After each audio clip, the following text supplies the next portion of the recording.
Welcome back to the vlog. It's 9 p.m. at night. We're doing a $300 buy-in at the 1-3 game. I put my card protector on my first hand, take a peek. It's ace-queen offsuit. I do a 3-bet and unfortunately face aggression on the flop, have to fold the hand away. Off to a slow start, dropping my chip stack below average right off the bat. I get involved in another hand pre-flop, have to fold on the flop, down to 251, and I pick up a real hand, ace-king offsuit in the low jack. Action folds to me. I open for 15. 3 reds. The hijack to my left makes the call. The cutoff is going to 3-bet this time. He makes it 50. He says he's a fan of the vlog. I've noticed that when someone is trying to make the vlog, their bluffing frequency goes way up. Maybe he's trying to pull a fast one. Maybe he has my hand dominated. I hate folding, I hate calling, but most of all, I hate jamming a speculative hand, so I just decide to make the call. The player to my left goes all in, only 47 in his stack, so we're going to be going to a flop with heads-up action, a small side pot, 151 already in this pot, hoping to turn my hand into something better than ace-high. The flop comes out queen-high. Nothing for me. I check to my opponent. There's no reason for him to bluff since there's a player all in. He checks the action as well. We go to the turn. It's a deuce because he checked the flop. His best hand's probably pocket jacks, maybe still playing pocket queens, but he has a lot in his range that I beat, and so I'm going to bet this. I make it 20. If he has ace-king, the first person to bet is going to take it down. He takes another peek at his hand. 20 is not a lot in this $170 pot, and he makes the call. We go to the river, which locks me in with ace-high. He didn't raise me on the previous street, which means he doesn't have pocket queens. I'm going to continue my small blocker bet in case he decides to do anything funny. And with over $200 in the pot, even with ace-high, he should probably call. But $20 is going to push him out of the pot. I flip up my hand, hoping it's good against my opponent, but he flips over pocket eights, going to be tripling up. Luckily, I built up a small side pot, so I get a little bit of a rebate.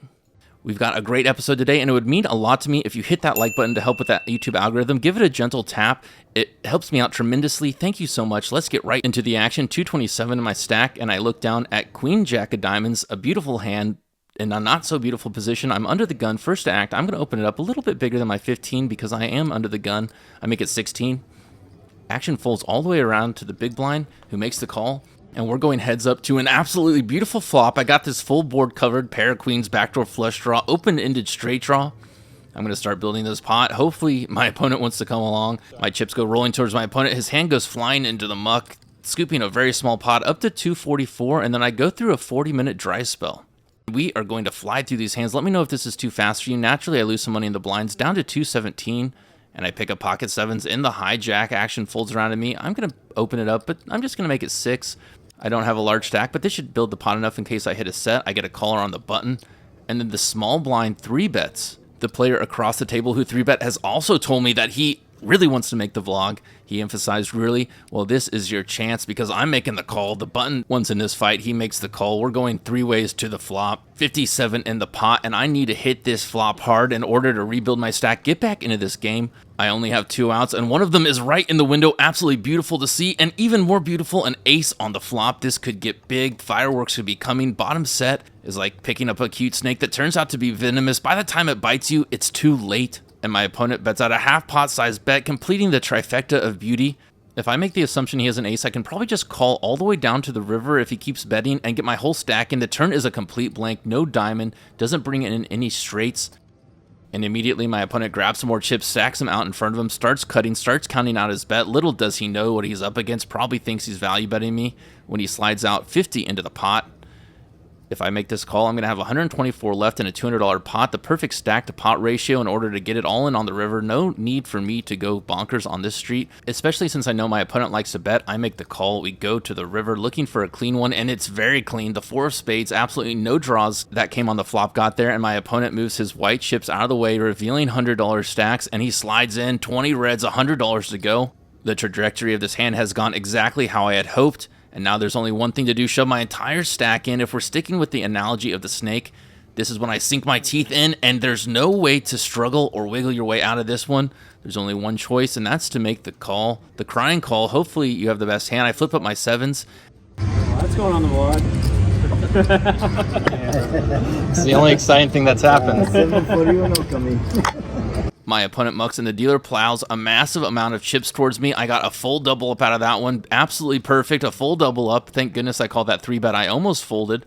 443 in my stack. And I look down at pocket fives, another pocket pair exactly 9 minutes later, or one orbit From the last time I had the 7s and the hijack, the low jack makes it 10. I make the quick call, looking to set mine again. Still pumped up, still vibing off my last one. The player that I just beat with the 7s makes the call at the other end of the table, and we go to a flop, and it's another 2-diamond high card flop with a set right there for me. And the big blind across the table donk bets into the pot for $10, taking the initiative and momentum away from the pre-flop aggressor. Donk betting is simply making the first bet when the aggressor from the previous street hasn't had a chance to act. This is not recommended. It's way too hard to find bluffs here, and so it's typically going to be done with the value portion of the range. The player to my right calls. He's not worried about it, and I'm definitely not worried about it. Happy to see the big blind has something. This time I'm going for a 3-bet. I make it 30, and action is back on the soldier across the table who stepped on a landmine 10 minutes ago, and he ships his entire stack in. He's like, it's just a flesh wound. As he hops through the minefield on another leg, little does he know he's about to step on another set. The player to my right gets out of the way. I quickly make the call, and we're going to a run out, and my opponent has one of the best hands he could have in this situation, King 8 of diamonds. Let's listen in. Oh, This one is better. This one is better. The set. oh my god, another set. Damn. Look at that. I folded 2 of your outs. 2 diamonds? 9 and 10. Just a few minutes ago, he wanted to make the vlog, and now... I made the vlog way too many fucking times. And I do not blame him one bit. The worst is when the deck smacks you across the face. The best is when it treats you like a Roman politician, feeding you grapes and dates as you lay under that beautiful sun. The next hand I get, pocket 5, still stacking my chips, literally the very next hand. Is this too good to be true? Is this too good to be true? I tell myself I'm going to hit another set, and when the player to my right makes a raise, I make the call. Unfortunately, the player in the 5 seat decides to 3-bet, and although I feel like I'm running hot, not hot enough to get it in with 5s, to my cards and say I should call with this, but I make the fold. We go to the flop, and it was a good fold. Didn't hit my set that time. I'm zigging and zagging at the right time, and my big hands are getting paid off. Got my serpentine down, and the next hand I get is ace-jack offsuit in the hijack, just shy of $600 in my stack. The under the gun player limps. The middle position player comes along. I open it up, make it 16. And I get a lot of callers that cut off. The big blind, the under the gun, and the middle position all come to the flop. 5-way action, $81 in the pot, and it comes jack high, 2 clubs. I have the ace of clubs. The run good continues. Action checks to me. I bet 30. It folds all the way around to the middle position player to my right in seat 1, and he makes the call. We go to the turn, and my dreams of the nut flush are gone. The villain checks the action over to me. He's the only villain left out of 4 that saw the flop. My initial inclination is to bet, but then I remember the fallen soldier from across the table. I did the same thing to him, let him pile money in, and then struck when it was too late, so I decided to take a slow check it, and we go to the river. It's a blank. My opponent's not going to end up here with any straights. The club draw didn't come in, and now action is on my opponent, but he's not checking yet. Maybe he was lying in the tall grass waiting to strike, and he decides he's going to grab chips, and he's going to make a move on the final street, and he does fire the cannon. 75. This is why I checked the turn to underwrite my hand so I could have an easy call. Cool. What? You got it. Okay. That's right. Didn't show my hand until he showed his. I did that for you guys because you always want to see the hand. Of course, I do too. My hand wasn't that strong, so I didn't feel inclined to just flip it right over. I could have easily been beat, especially in a bet like that on the river. But you know how awkward it is to just kind of sit there when you think you're going to win and be like, no, show me the bluff. Show me the bluff or muck it. I did it because I love you guys, and I'm also trying at every moment to put out the very best poker content possible. And look at that. My neighbor has a cold hard cash card protector. Love to see it. These things are just badass. Get yours today. Link in the description below. I'm about 2 hours into the session. Have to wait a little while before my next hand, which is why it's the perfect time to let you know I'm selling 40% of my main event buy-in at no markup. Last year was great. My backers and I all made a little bit of profit. 768 at my stack. The dealer pitches me a card. I look down at ace-jack offsuit again, this time on the button. Folds around to the hijack, who opens to 10. The cutoff makes the call. I'm going to put in a 3-bet here, not because it's a great hand, but because I want to get the blinds to fold. This hand is very hard to play against 4 people, but against 1 or 2, it's much more playable. And of course, it's important to have some bluff, so I think this is the perfect opportunity to do a little 3-bet bluff.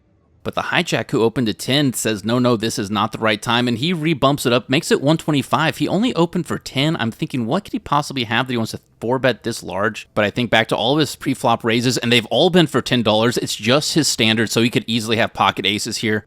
I tried to 3-bet, see a flop, but I'm definitely not calling this 4-bet. I make the fold. This session didn't look very good at the beginning, but after a few big hands now, I'm right in the mix, growing my chip stack, 730 in it, and I pick up in the small blind 10-6 suited. There's one limper. I throw in chips. I make the call. I know that out of this $9 pot, there's going to be $5 taken out for the rake. Only $4 to play for, but my hand's kind of suited, kind of connected. It's really in that small blind special category, and it is special because it comes out with bottom 2 pair on the flop. It is a little connected board. I have to be careful. The player across the table from me makes it 15. I've been watching this player. He hasn't hardly played a single hand in 2 hours. Like, I mean, basically not at all. So I imagine he hit his king. I make the call. We go to the turn. I'm hoping he bets again. I'm going to check it to him because of his king, but the turn comes out an ace, probably going to slow him down. I check, and he goes to grab chips, decides at the last second to check back. We go to the river. It changes nothing. This is not the type of player to value bet a king. He's definitely just going to check it back, so I have to take over the initiative. I have to put money in this pot if I want it to grow. I'm targeting a king with a pot size bet of 35. He grabs chips right away, stacks out 35 in the slowest way possible. Eventually figures it out, ships him in. I flip up the bad news for him. Great news for me. Small blind special activated. He mucks his hand, and I'm scooping what started off as a $4 pot, now a $109 pot, up to $781. And I pick up the creme de la creme of pre-flop hands, the golden goose, the black swan, the pocket aces under the gun.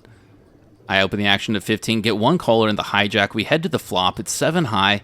I bet out for 20, and my opponent makes the call. The dealer scoops in the chips, adds them to the pot. We're headed to the turn where I expect to bet again. It's a deuce. Every reason for me to bet is out there. But then I think back to my ace-jack hand, and I fall into this little trance of trickiness where I decide I'm going to check to him, let him take over, think he's good. He checks right back. The turn's an 8. Oh, I just lost a street of betting, potentially let him catch up with a hand. And so, of course, I'm going to go bet. I go to grab chips, and then the trance comes back over me. I think to myself, I've underplayed my hand. If he bets, I can raise him, and then I can get all of his chips. And so I decide I check again. So dumb. He checks right behind me, and I throw my hand down. Pocket aces, embarrassed to show. Realize I missed a lot of value, and he immediately folds. Probably had a club draw that I let him look up for free. Not feeling happy about the way I played that one, thinking maybe I should just take a profit and go home if I'm going to do something that dumb, and I look down at pocket threes in the small blind, 820 in my stack. Action folds our way to the button, who makes it 12. I'm going to complete. Of course, I've been hitting sets all day long. Let's see if I can't hit another set. Everyone else folds. We're going heads up to the flop. I check in the dark, and in the window is another 3. 3 out of 4 sets for today. 2 out of 3 sets are in the window. Absolutely unbelievable. He checks as well. We go to the turn, and it gives me the full house. Unfortunately, he probably would have bet if he connected with the 8 on the flop. I have to build the pot somehow, though. I make it 20, and he immediately tosses the hand away, and he is able to call out my hand. Nail the hand right on the head. I show the table because I win a promotion that's going on right now. Nice. What else? Oh, you had 8-3. Oh, you would have stacked his ass. That's right. Someone at the table had 8-3, so I hit a 1-outer and would have been stacked if he decided to play. I realized that winning is not guaranteed after he says that and decide to rack up my chips, take him to the cage, and turn him into cold, hard cash. It's been a hell of a session, 3 hours of play, and I'm in for $300, out for $835 for a profit of $535. Thank you so much for watching. Don't forget to subscribe. Kato out.